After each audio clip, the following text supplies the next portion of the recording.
Hi friends, ನಮಸ್ತೆ. ಚಿಕ್ಕ ಮಕ್ಕಳಿಂದ ದೊಡ್ಡವರ ತನಕ ಎಲ್ಲರೂ ಇಷ್ಟಪಟ್ಟು ತಿನ್ನುವಂತಹ ಸ್ವೀಟ್ ರೆಸಿಪಿ ಅಂದರೆ ಅದು ರವೆ ಉಂಡೆ. ರವೆ ಉಂಡೆ ನಮಗೆ ತುಂಬ ಸಾಫ್ಟಾಗಿ ಬರಬೇಕು ಅಂದರೆ ವಾರಾನ್ಗಟ್ಟಲೆ ಇಟ್ಟರೂ ಕೂಡ ಕೆಡಬಾರ್ದು ಮತ್ತು ಗಟ್ಟಿ ಆಗಬಾರ್ದು ಅಂದರೆ ಈ ವಿಧಾನನ ಫಾಲೋ ಮಾಡಿ ನೀವು ಕೂಡ ತುಂಬ ಸಾಫ್ಟಾದ ರವೆ ಉಂಡೆನ ಮಾಡ್ಕೋಬಹುದು. ತುಂಬ ಚೆನ್ನಾಗಿ ಬರುತ್ತೆ. ಬನ್ನಿ ನೋಡೋಣ ಮಾಡೋ ವಿಧಾನ. ಫಸ್ಟಿಗೆ ಈ ರವೆ ಉಂಡೆ ಮಾಡ್ಕೊಳ್ಳೋಕ್ಕೆ ಗ್ಯಾಸ್ ಆನ್ ಮಾಡಿ ಒಂದು ಪಾತ್ರೆ ಇಟ್ಟು 2 ಸ್ಪೂನ್ ಆಗುವಷ್ಟು ತುಪ್ಪ ಹಾಕ್ಕೊತಾ ಇದ್ದೀನಿ. ಅದರಲ್ಲಿ ಗೋಡಂಬಿ ದ್ರಾಕ್ಷಿ ಸೇರಿಸ್ಕೊತಾ ಇದ್ದೀನಿ. ಸ್ವಲ್ಪ ಫ್ರೈ ಮಾಡಿದರೆ ಸಾಕು, ಜಾಸ್ತಿ ಫ್ರೈ ಮಾಡೋದು ಬೇಡ. ಇದಕ್ಕೆ ನಾನು ರವೆ ಹಾಕಿ ಹುರ್ಕೊತಾ ಇದ್ದೀನಿ. ರವೆನ ನಾರ್ಮಲ್ಲಾಗಿ ಉಪ್ಪಿಟ್ಟು ಮಾಡ್ತೀವಿ ನೋಡಿ, ಅದೇ ರವೆನ ತಗೊಂಡಿರೋದು. 2 ಕಪ್ಪಷ್ಟು ರವೆ ಹಾಕ್ಕೊತಾ ಇದ್ದೀನಿ. ರವೆನ ಇಲ್ಲಿ ಎಷ್ಟು ಚೆನ್ನಾಗಿ ಹುರ್ಕೊತೀವೋ ಅಷ್ಟು ಚೆನ್ನಾಗಿ ರವೆ ಉಂಡೆ ಬರುತ್ತೆ. ನಾನು ಇದಕ್ಕೆ ಗೋಡಂಬಿ ದ್ರಾಕ್ಷಿನ ಸೇರಿಸ್ಕೊಂಡಿದ್ದೀನಿ. ಇನ್ನು ನಿಮ್ಮ ಹತ್ರ ಇರೋ ಯಾವುದೇ ಡ್ರೈ ಫ್ರೂಟ್ಸ್ನ ಸಹ ಹಾಕ್ಕೋಬೋದು. ನಾವು ಇಲ್ಲಿ ಕಡಿಮೆ ಊರಿನಲ್ಲಿ ರವೆನ ಹುರ್ಕೋಬೇಕಾಗುತ್ತೆ. ಹೈ ಫ್ಲೇಮ್ನ ಇಟ್ಕೊಂಡು ಯಾವುದೇ ಕಾರಣಕ್ಕೂ ಈ ರವೆನ ಹುರ್ಕೋಬಾರ್ದು, ಏಕೆಂದರೆ ರವೆ ಕಲರ್ ಚೇಂಜ್ ಆಗಿ ಕಪ್ಪಾಗಿಬಿಡುತ್ತೆ. ನಾವು ಕಡಿಮೆ ಉರಿನಲ್ಲಿ ಎಷ್ಟು ಚೆನ್ನಾಗಿ ಈ ರವೆನ ಹುರ್ಕೊತೀವೋ ರವೆ ಉಂಡೆನೂ ಸಹ ಅಷ್ಟೇ ರುಚಿಯಾಗಿರುತ್ತೆ. ಎಷ್ಟು ದಿನ ಇಟ್ಟರೂ ಸಹ ರವೆ ಉಂಡೆ ಹಾಳಾಗೋದಿಲ್ಲ. ನಾನು ವಿಡಿಯೋದಲ್ಲಿ ತೋರಿಸೋ ರೀತಿ ರವೆನ ಹದವಾಗಿ ಹುರ್ಕೋಬೇಕು. ರವೆ ಹುರ್ಕೊಳೋದಕ್ಕೆ ಸ್ವಲ್ಪ ಟೈಮ್ ತಗೊಳುತ್ತೆ. ಆದರೂ ಸಹ ಸ್ವಲ್ಪ ಟೈಮ್ ಕೊಟ್ಟು ನಾವು ರವೆ ಚೆನ್ನಾಗಿ ಹುರಿದು ರವೆ ಉಂಡೆನ ಮಾಡ್ಕೋಬೇಕು. ತುಂಬ ರುಚಿಯಾಗಿ ಬರುತ್ತೆ ರವೆ ಉಂಡೆ. ಈಗ ನಾನು ಇದಕ್ಕೆ ಒಣ ಕೊಬ್ಬರಿ ತುರಿನ ಸೇರಿಸ್ಕೊತಾ ಇದ್ದೀನಿ. ಇದು ಹಸಿ ತೆಂಗಿನಕಾಯಿ ತುರಿ ಅಲ್ಲ, ಒಣ ಕೊಬ್ಬರಿ ತುರಿ. ಅದರ ಮೇಲ್ಗಡೆ ಬ್ಲ್ಯಾಕ್ ಕಲರ್ ಪಾರ್ಟ್ ಇರುತ್ತಲ್ಲ, ಅದನ್ನೆಲ್ಲ ತುರಿದು ತೆಗೆದಾಕ್ಬಿಟ್ಟಿದ್ದೀನಿ. ಚಿಕ್ಕ ಚಿಕ್ಕ ಪೀಸ್ ಆಗಿ ಕಟ್ ಮಾಡಿಕೊಂಡು ಮಿಕ್ಸಿ ಜಾರ್ಗೆ ಹಾಕಿ ಗ್ರೈಂಡ್ ಮಾಡಿ ಸೇರಿಸ್ಕೊತಾ ಇದ್ದೀನಿ.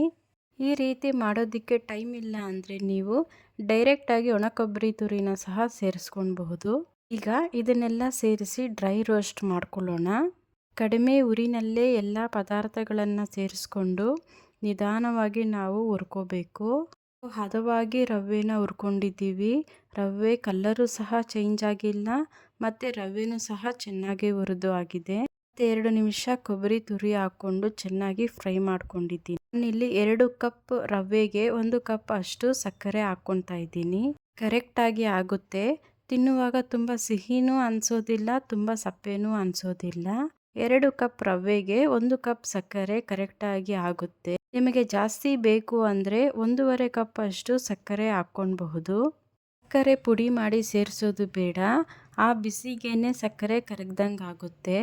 ಸಕ್ಕರೆ ಹಾಕಾದ್ಮೇಲೆ ಕಡಿಮೆ ಉರಿನಲ್ಲೇ ಚೆನ್ನಾಗಿ ಇದನ್ನು ಮಿಕ್ಸ್ ಮಾಡ್ಕೊಳ್ಬೇಕು.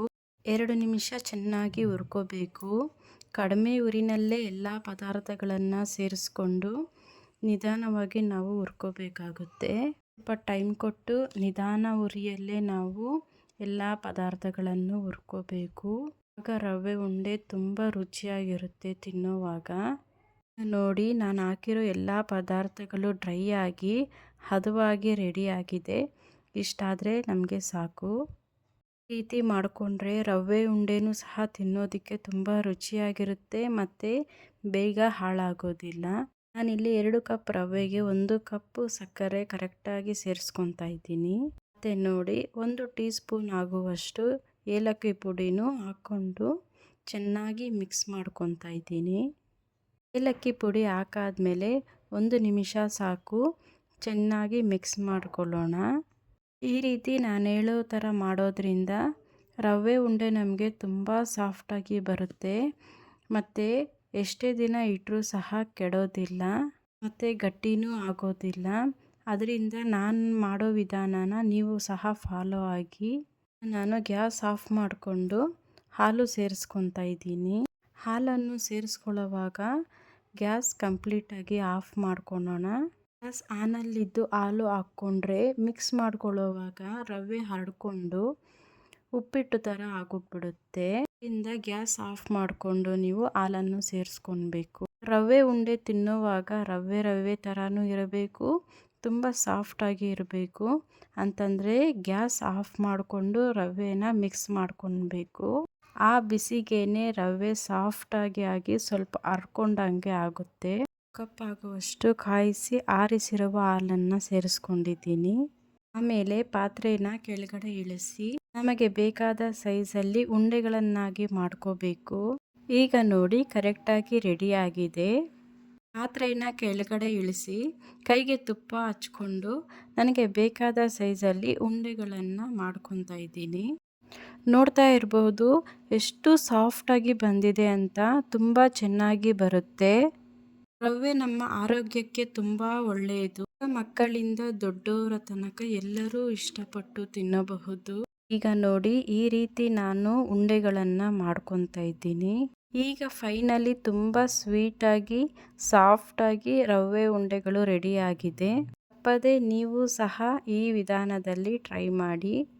ನಾವು ರವೆನ ಎಷ್ಟು ಚೆನ್ನಾಗಿ ಹುರ್ಕೊತೀವೋ ಅಷ್ಟು ಚೆನ್ನಾಗಿ ರವೆ ಉಂಡೆಗಳು ನಮಗೆ ರುಚಿಯಾಗಿ ಬರುತ್ತೆ. ನಾನು ಇಲ್ಲಿ ಹದವಾಗಿ ರವೆನ ಹುರ್ಕೊಂಡಿದ್ದೀನಿ. ರವೆ ಕಲ್ಲರು ಸಹ ಚೇಂಜ್ ಆಗಿಲ್ಲ ಮತ್ತು ರವೆನೂ ಸಹ ಚೆನ್ನಾಗಿ ಹುರ್ಕೊಂಡು ಉಂಡೆಗಳು ತುಂಬ ಚೆನ್ನಾಗಿ ಆಗಿದೆ. ನೋಡಿದ್ರಲ್ಲ ಫ್ರೆಂಡ್ಸ್, ಯಾವ ರೀತಿ ತುಂಬ ಸಾಫ್ಟಾಗಿ ರವೆ ಉಂಡೆನ ಮಾಡಿದ್ವಿ ಅಂತ. ಒಂದು ಸಲ ಟ್ರೈ ಮಾಡಿ, ಪರ್ಫೆಕ್ಟಾಗಿ ಈ ರವೆ ಉಂಡೆಗಳು ಬರುತ್ತೆ. ನೋಡ್ತಾ ಇರ್ಬೋದು ಎಷ್ಟು ಸಾಫ್ಟಾಗಿ ಬಂದಿದೆ ಅಂತ. ತುಂಬ ಚೆನ್ನಾಗಿ ಬರುತ್ತೆ. ಒಂದನ್ನು ಓಪನ್ ಮಾಡಿ ತೋರಿಸ್ತಾ ಇದ್ದೀನಿ ನೋಡಿ ಎಷ್ಟು ಸಾಫ್ಟಾಗಿ ಇದೆ ಅಂತ. ಈ ರವೆ ಉಂಡೆ ಆರಿದ್ದು ಆದಮೇಲೆ ಗಟ್ಟಿ ಆಗೋದಿಲ್ಲ ಮತ್ತು ವಾರಾನ್ಗಟ್ಲೆ ಇಟ್ಟರೂ ಸಹ ಕೆಡೋದಿಲ್ಲ.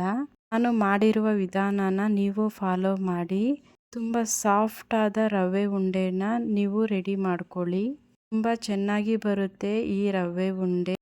ಈ ವಿಡಿಯೋ ಯಾರಿಗೆಲ್ಲ ಇಷ್ಟ ಆಗಿದೆ ಸಬ್ಸ್ಕ್ರೈಬ್ ಮಾಡೋದನ್ನು ಮಾತ್ರ ಮರಿಬೇಡಿ. ಧನ್ಯವಾದಗಳು.